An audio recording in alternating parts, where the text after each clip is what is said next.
할렐루야. 우리 하나님께 영광과 감사의 박수를 올려드립니다. 할렐루야. 바울과 바나바는 이고니온에서도 이전과 마찬가지로 유대 사람의 회당에 들어가서 말하였다. 그래서 유대 사람과 그리스 사람이 많이 믿게 되었다. 그러나 마음을 돌이키지 않은 유대 사람들이 이방 사람들을 선동해서 믿는 형제들에게 나쁜 감정을 품게 하였다. 두 사도는 오랫동안 거기에 머물면서 주님을 의지하여 담대하게 말하였다. 주님께서는 그들의 손으로 표징과 놀라운 일을 행하게 하셔서 그들이 전하는 은혜의 말씀을 확증하여 주셨다.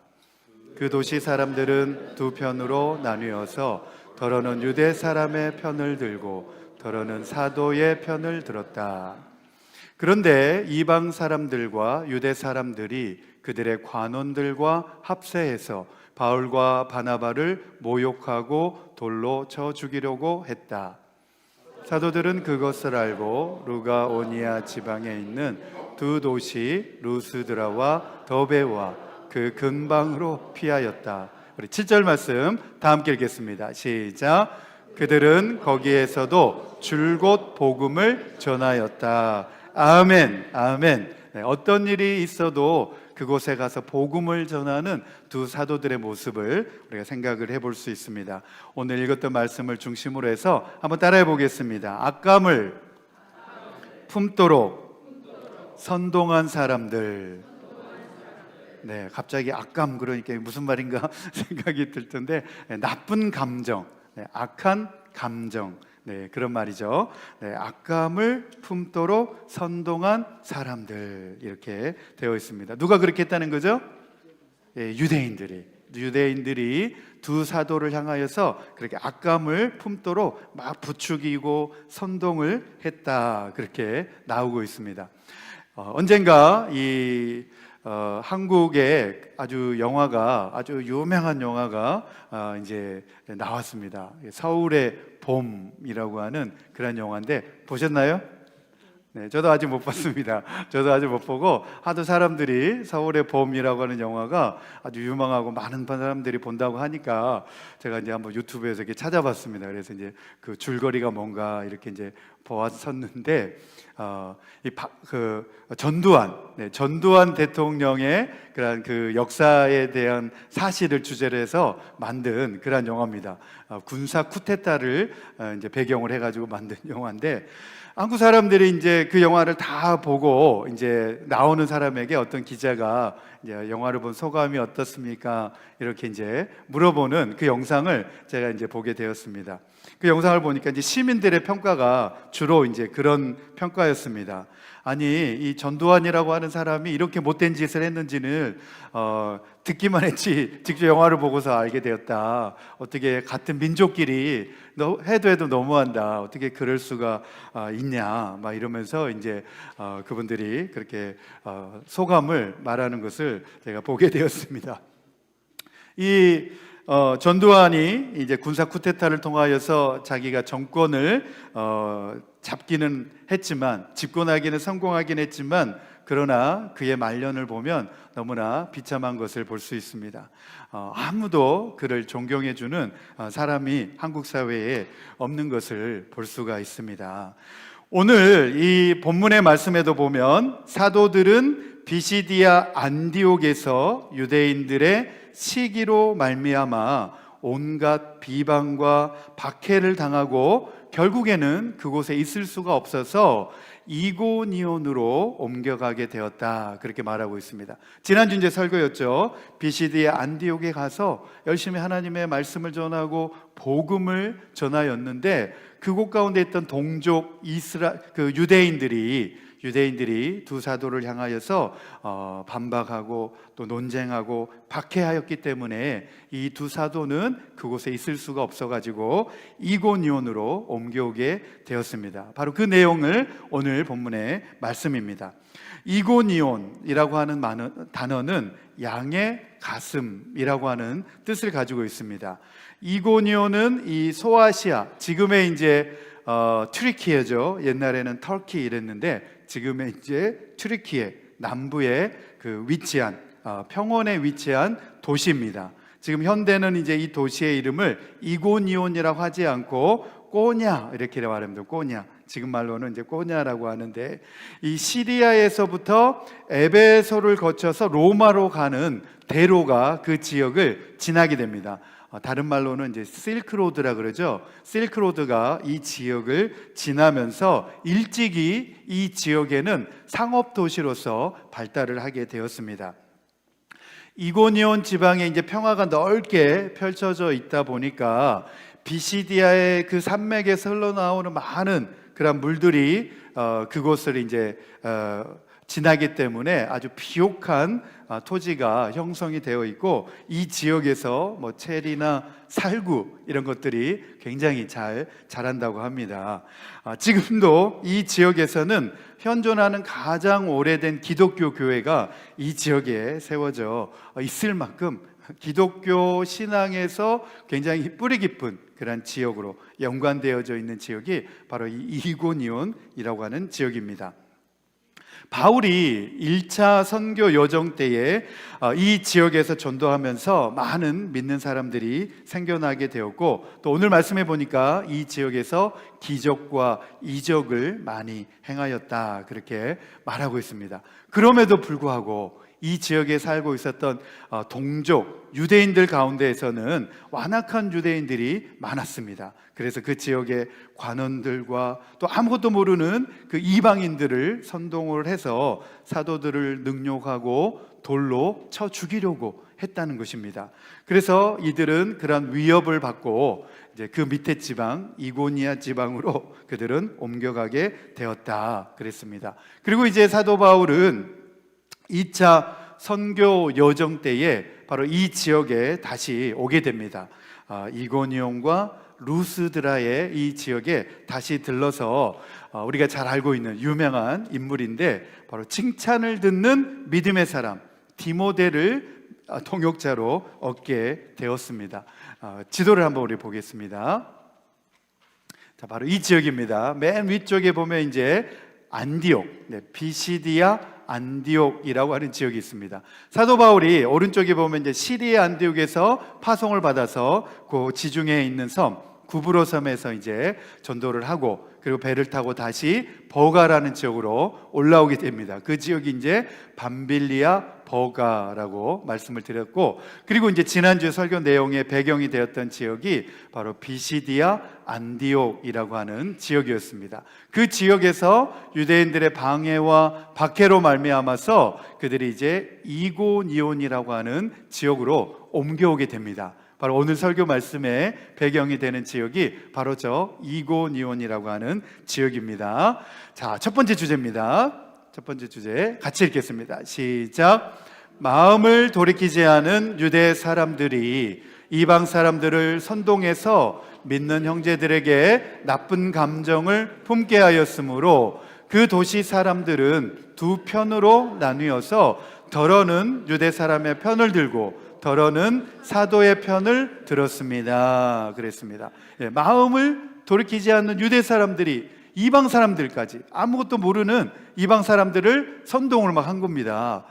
사도가 나쁜 사람들이야 막 이러면서, 저 사람들이 하고 있는 일들이 못된 거야 막 이러면서 막 그렇게 선동을 한 겁니다. 그리고 믿는 형제들에게는 우리 기독교인들을 말하죠. 그리스도인 기독교인들에게 또 사도들에게 나쁜 감정을 품게 하였다는 거예요. 사람들에게 자꾸 막 그렇게 나쁜 감정을 이렇게 품게 하는 사람들이 있습니다. 그런 사람들이 있는데, 왜 그런 사람들이 그렇게 하느냐? 자기 편을 만들려고 그러는 거예요. 자기 편. 자꾸 막 저 사람들을 나쁘다, 못됐다, 저 사람들 하는 건 다 잘못됐다, 막 이렇게 이제 말해놓은 다음에 다 내 말 들어라. 이제 그렇게 되는 겁니다. 내 말 들어라, 내 편 대라. 자, 그렇게 되는 겁니다. 그러면 오늘도 이렇게 나오잖아요. 그 도시 사람들이 두 편으로 나눠지게 됐다는 거예요. 자꾸 그렇게 악한 감정을 부추기고 자꾸 그렇게 하니까, 악한 감정을 막 집어넣으니까 두 편으로 이제 나눠져 가지고, 어떤 사람들은 그 사람들의 편을 들고, 또 어떤 사람들은 사도들의 편에 서 가지고 두 편으로 이렇게 나눠져 버렸다는 거예요. 어디나 이렇게 편 나누기를 좋아하는 사람들이 있습니다. 편 나누기를 좋아하는 사람들이 있는데, 절대로 그렇게 편 나누는 것은 좋은 일이 아닙니다. 2절 말씀에 보면 마음을 돌이키지 않는 유대 사람들, 이렇게 나오고 있습니다. 마음을 돌이키지 않는 유대 사람들이란 바로 바울과 바나바가 전하는 이 복음의 내용을 받아들이지 않은 불신앙의 사람들을 가리켜서 마음을 돌이키지 않은 유대 사람들, 이렇게 말하고 있습니다. 이 사람들은 복음이 그 마음 속에 들어있지 않는 사람들입니다. 그렇기 때문에 이제 복음을 거부하고 불신앙적인 모습을 계속해서 보이고 있는 것입니다. 복음에 불순종하는 유대인들은 바울과 바나바의 설교를 받아들이지 않을 뿐만 아니라 이제는 아무것도 모르는, 복음이 뭔지도 모르는 그 이방 사람들까지 막 부추겨가지고, 저 사람들 나쁜 사람이야, 저 사람들이 말하는 거는 다 거짓말이야, 막 이러면서 부추겨가지고 이방 사람들도 이제 막 그렇게 선동을 해가지고 공격하게 했다는 겁니다. 집단적인 이런 공격의 형태의 움직임을 보였다는 겁니다. 그래서 2절 말씀에 보면, 우리 보여주셨으니까 보여주세요. 한번 읽어보겠습니다. 시작. 믿는 형제들에게 나쁜 감정을 품게 하였다 그랬습니다. 우리 개역개정에는 형제들에게 악감을 품게 하거늘, 이렇게 되어 있습니다. 형제들이란 말은 우리 성도들을 가리킵니다. 믿는 기독교 신앙의 우리 형제들에게 악한 마음, 악한 감정을 품게 하였다는 겁니다. 우리는 절대 다른 사람들을 막 이렇게 흉보고 비방하면서 악함을 품게 만드는 일을 조심해야 되고, 그것을 하는 것을 하지 말아야 됩니다. 악감을 막 품게 하는 것을 해서는 안 된다는 겁니다. 여기서 이제 4절에 보면 그 도시 사람들은 두 편으로 나누어졌다 그랬습니다. 누구 때문에 이렇게 나누어졌다는 거예요? 믿지 않는 유대인들 때문에. 이렇게 선동하고 악감을 품게 만들었던 이 사람들 때문에 그 지역에 살고 있는 사람들이 두 편으로 이렇게 나누어져 버렸다, 그렇게 말하고 있습니다. 이고니온 그 도시 안에 거주하고 있는 사람들이 두 부류로 나누어졌는데, 바울과 바나바를 따르는 사람들과, 그리고 유대인들의 선동을 따르는, 그리고 바울과 바나바에 대해서 악감을 품고 있는 사람들, 이렇게 두 부류로 나누어지게 되었다. 이게 얼마나 이게 잘못된 일입니까? 이렇게 해서는 안 되는 일이잖아요.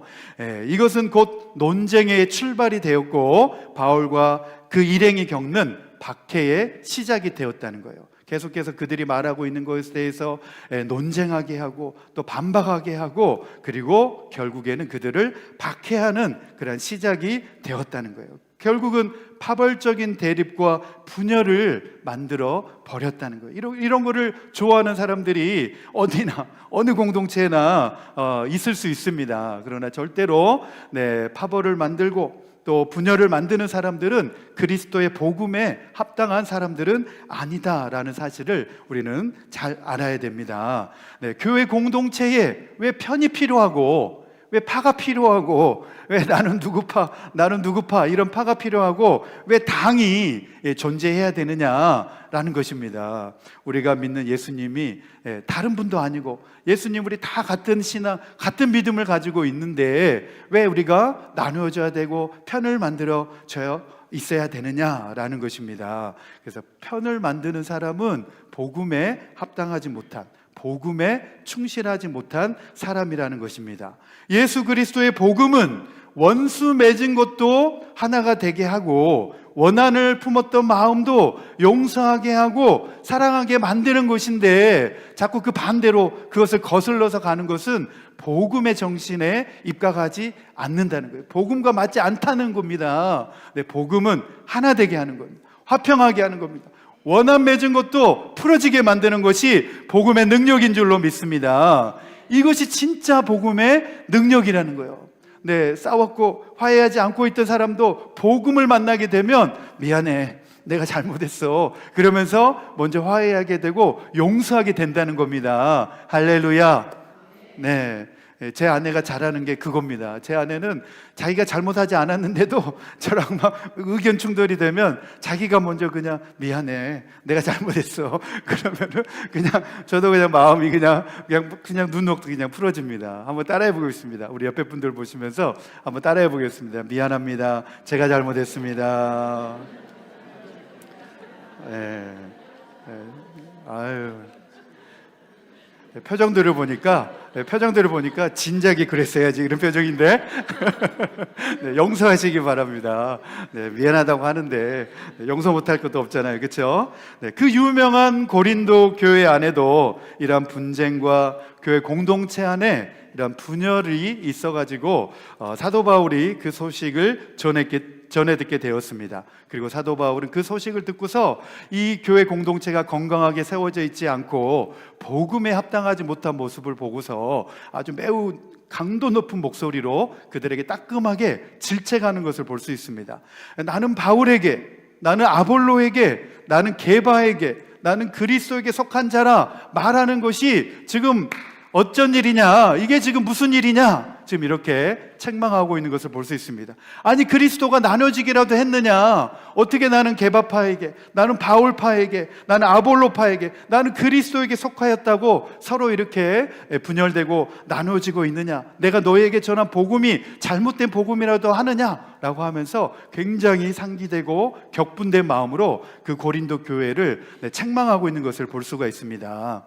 이 고린도 교회 안에 발생한 이 분쟁의 문제가 얼마나 폭넓게 확산되어졌는지 사도 바울은 그 문제가 너무나도 복음의 정신과는 위배되고 벗어나는 일이라고 하는 사실을 그는 확인하고서 그리고 고린도 교회 문제를 가만히 들여다보았습니다. 그리고 각자가 다 자기 입장을 취하면서 자기 주장을 내세우면서 그리고 몇몇 지도자들을 지나치게 충성하면서 그 편파심을 가지고 있기 때문에 고린도 교회가 4분 5분 분열돼 있어가지고 복음의 능력을 나타내지도 못하고 십자가의 능력을 경험하지도 못하는 그러한 상태에 빠져 있다고 하는 이 영적인 심각성을 사도 바울이 심각하게 지적하고 있는 것을 볼 수가 있습니다.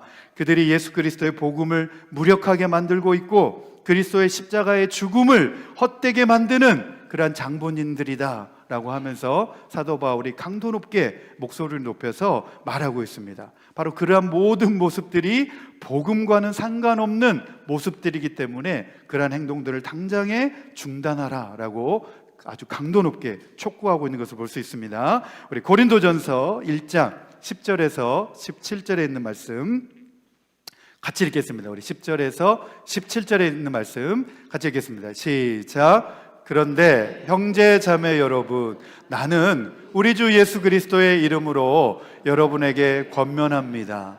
여러분은 모두 같은 말을 하며 여러분 가운데 분열이 없도록 하며 같은 마음과 같은 생각으로 뭉치십시오.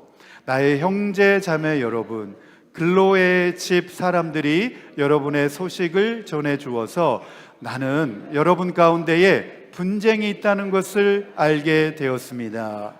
다름이 아니라 여러분은 저마다 말하기를 나는 바울 편이다, 나는 아볼로 편이다, 나는 게바 편이다, 나는 그리스도의 편이다 한다고 합니다. 그리스도께서 갈라지셨습니까? 바울이 여러분을 위하여 십자가에 달리기라도 했습니까? 또는 여러분이 바울의 이름으로 세례를 받았습니까? 내가 여러분 가운데에서 그리스보와 가이오밖에는 아무에게도 세례를 준 일이 없음을 하나님께 감사드립니다. 그러므로 아무도 나의 이름으로 세례를 받았다고 말하지 못할 것입니다. 내가 스데바나 가족에게도 세례를 주었습니다마는 그 밖에는 다른 누구에게 세례를 주었는지 나는 모릅니다. 그리스도께서는 세례를 주라고 나를 보내시는 것이 아니라 복음을 전하라고 보내셨습니다. 복음을 전하되 말의 지혜로 하지 않게 하셨습니다. 그것은 그리스도의 십자가가 헛되이 되지 않게 하시려는 것입니다. 아멘, 아멘. 네, 이렇게 서로 나는 개바파다, 나는 아볼로파다, 나는 그리스도파다, 바울파다 이렇게 나뉘어지는 것은 그것은 복음의 정신도 아니요 그리스도의 십자가를 헛되게 만드는 일이다. 그렇게 사도 바울은 말하고 있습니다. 오늘의 말씀에 이제 결론으로 우리 다가가려고 합니다. 우리 이제 반주자가 반주해 주시면 더 좋을 것 같은데, 네, 우리는 그리스도의 십자가 앞에서 철저하게 무너졌습니다. 네, 그리스도의 십자가만큼 강력한 사랑이 또 어디에 있겠습니까? 아직도 내가 살아서 나를 더 내세우고 주장하고 싶다면 그것은 그리스도의 십자가로 충분하지 않다라고 말하는 것과 별반 다를 바가 없습니다. 아직도 내 자존심이 도저히 용납이 안 되기 때문에 나는 더 그렇게 못합니다 라고 말하는 것은 아직도 그 십자가의 능력이 그 마음속에서 경험되어 있지 않기 때문에 그렇습니다. 그리스도의 십자가를 한번 짊어져 봐야 아시겠습니까? 그리스도의 십자가가 어떤 십자가였는지를 한번 우리가 직접 짊어져 봐야 우리가 그것을 깨달을 수 있겠습니까? 그리스도의 십자가 앞에서는 나는 아무것도 아닙니다. 할렐루야. 나는 아무것도 아닙니다. 라는 이 찬양을 만드신 분이 이렇게 고백하고 있습니다. 이 찬양을 이제 고백하면서 자기가 왜 이 찬양을 만들게 되었는지 그 고백을 하고 있는데 제가 한번 소개를 해드리려고 합니다. 자세히 설명할 수는 없지만 누군가에게 내 존재가 부정되는 것 같은 그런 경험을 하게 된 적이 있습니다. 정말 스스로 너무 초라해 보이고 자존심도 너무 상하고 마음이 무너져 내리는 것 같았습니다. 그 일이 있은 후 집으로 돌아가는 버스 안에서 가만히 멍하니 창밖을 내다보는데 의외로 마음이 무덤덤했습니다. 화가 나거나 내 스스로 나를 바닥으로 끌어내리거나 하지도 않았습니다. 평소 같으면 아주 속상했을 일이 그저 아무 일이 아닌 것처럼 나에게 받아들여졌습니다. 나는 정말 생각해 보니까 아무것도 아니구나 그런 생각이 들었습니다. 누군가로부터 무시를 당하거나 누가 나를 아주 미워한다는 말을 들었을 때도 그래 나는 무시당해도 싸 난 아무것도 아닌데 뭐 그런 마음이 내 마음속에 생겨나기 시작했습니다. 그리고 중략하고 그러다 바로 이어서 떠오른 생각이 그런 나를 사랑해 주시는 분이 바로 아버지시구나. 하나님 아버지의 은혜를 생각하다 보니까 그 은혜가 나에게 너무나 감사했습니다.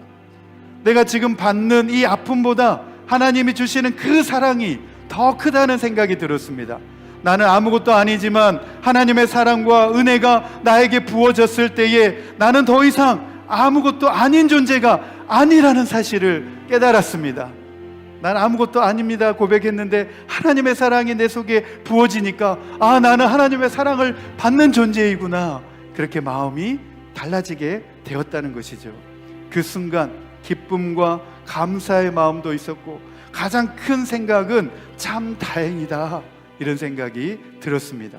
아무것도 아닌 내가 그 사랑을 누리고 그 은혜 가운데 살아갈 수 있어서 너무나 참 다행이다 그런 생각을 가지게 되면서 집에 돌아오는 길에 돌아와서 이 찬양을 제가 작곡하게 되었습니다. 그러면서 이 찬양의 가사가 이렇게 되어 있습니다. 나는 아무것도 아닙니다. 주님의 사랑이 없으면 나는 아무것도 모릅니다.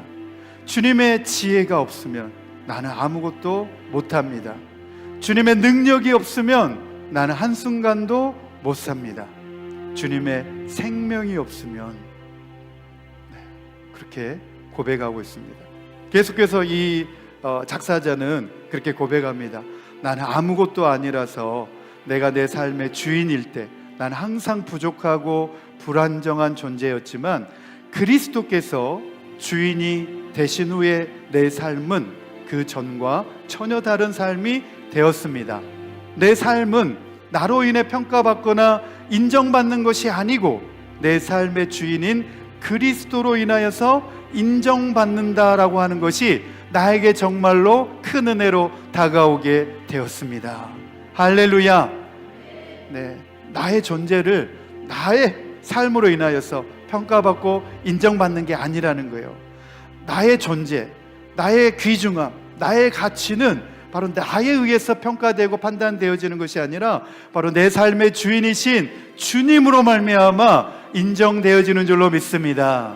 네, 나는 아무것도 아닙니다 고백하지만 주님이 너는 나의 보석이야, 너는 나의 소중한 존재야, 그렇게 말씀을 해주신다는 겁니다. 이제 더 이상 복음에 무지했던 저 유대인들처럼 그리스도의 복음과 십자가를 가리우는 그런 삶을 살아서는 우리는 안 되겠습니다. 우리는 그리스도의 십자가를 경험하고 복음의 능력을 경험한 사람으로서 이 세상 가운데서 내 존재가 어떤 존재인지를 우리는 새삼스럽게 깨닫고 발견함으로 말미암아서 우리는 가치 있는 존재로, 우리가 복음에 합당한 존재로 살아가는 저와 여러분 되기를 소망합니다. 이 시간 저를 따라서 함께 기도해 보시지 않겠습니까? 저를 따라서 함께 우리 기도하겠습니다. 우리 마음에 두 손을 얹고 같이 우리 기도하겠습니다. 하나님 아버지, 저는 죄인입니다. 저는 그동안 저를 창조하신 하나님을 모르고 제 마음대로 제 뜻대로 살았습니다. 이 모든 것을 진심으로 회개합니다. 이제 하나님 떠나 방황하며 고통하던 저를 다시 살리시기 위해 이 세상에 오셔서 십자가에 피 흘려 죽으시고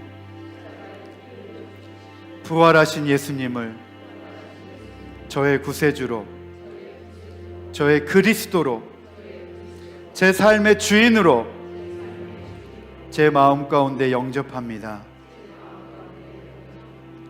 제 마음속에 성령으로 들어오셔서 영원히 다스려 주시고 책임져 주시고 인도해 주옵소서. 저를 구원해 주심을 믿고 감사드리며 예수님의 이름으로 기도드립니다. 아멘. 아멘. 할렐루야. 우리 하나님께 영광과 감사의 박수를 올려드립니다. 아멘. 아멘. 네, 저를 따라서 여러분들 기도 잘 하셨는데 이제 우리 여러분 모두가, 저를 포함해서 여러분 모두가 그리스도께, 그리스도 예수께 속한 사람이 된 줄로 믿습니다. 아멘. 아멘. 오늘 말씀 생각하면서 우리 같이 찬양하기 원합니다.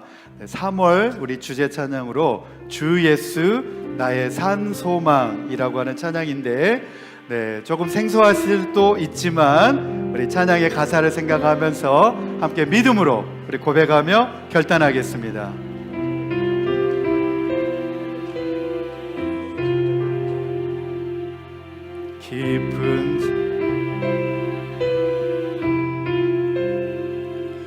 깊은 절망의 수렁 가운데 주님께 닿을 수 없던 우리, 어두운 밤 중에 하늘을 향해 주의 이름 나 부를 때, 어둠을 뚫고 오신 주 사랑 나의 절망 거두셨네. 주님의 공로 다 이루셨네. 주의 예수 나의 산 소망. 그 누가 주의 자비를, 그 누가 주의 자비를 알아 한없는 은혜 증량할까. 영광을 떠나 이 땅에 오신 죄가 대신 구주 예수 주의 십자가 내게 말하네 영원히 난 용납됐네 아름다운 신과 나는 주의 것 그리스도 나의 산소 할렐루야 할렐루야 주를 찬양하여라 할렐루야 자유케 하셨도다 죄의 저주 끊으신 주께 구원이 또다 주 예수 나의 산소바 할렐루야 주를 찬양하여라 할렐루야 자유케 하셨도다 죄의 저주 끊으신 주께 구원이 또다 주 예수 나의 산소와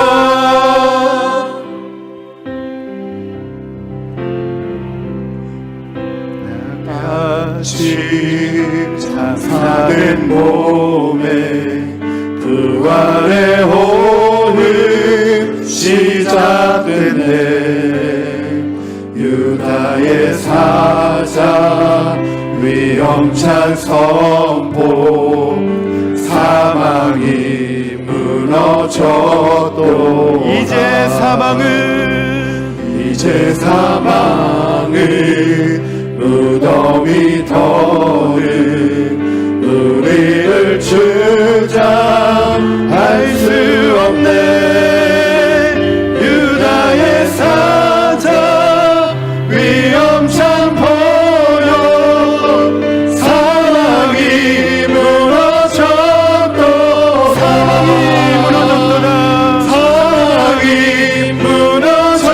무너졌도다 주 예수 승리하셨네 할렐루야 주를 찬양하여라 할렐루야 자유케 하셨도다 죄의 저주 끊으신 주께 구원이 또다 주 예수 나의 산소가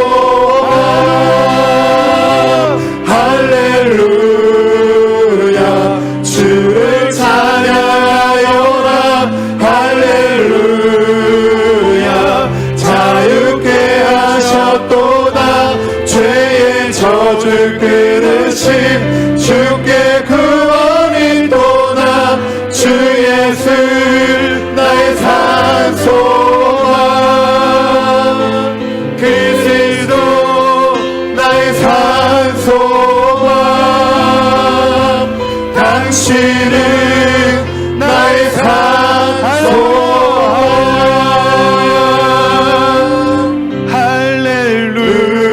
할렐루야 주를 찬양하여라 할렐루야 자유케 하셨도다 죄의 저주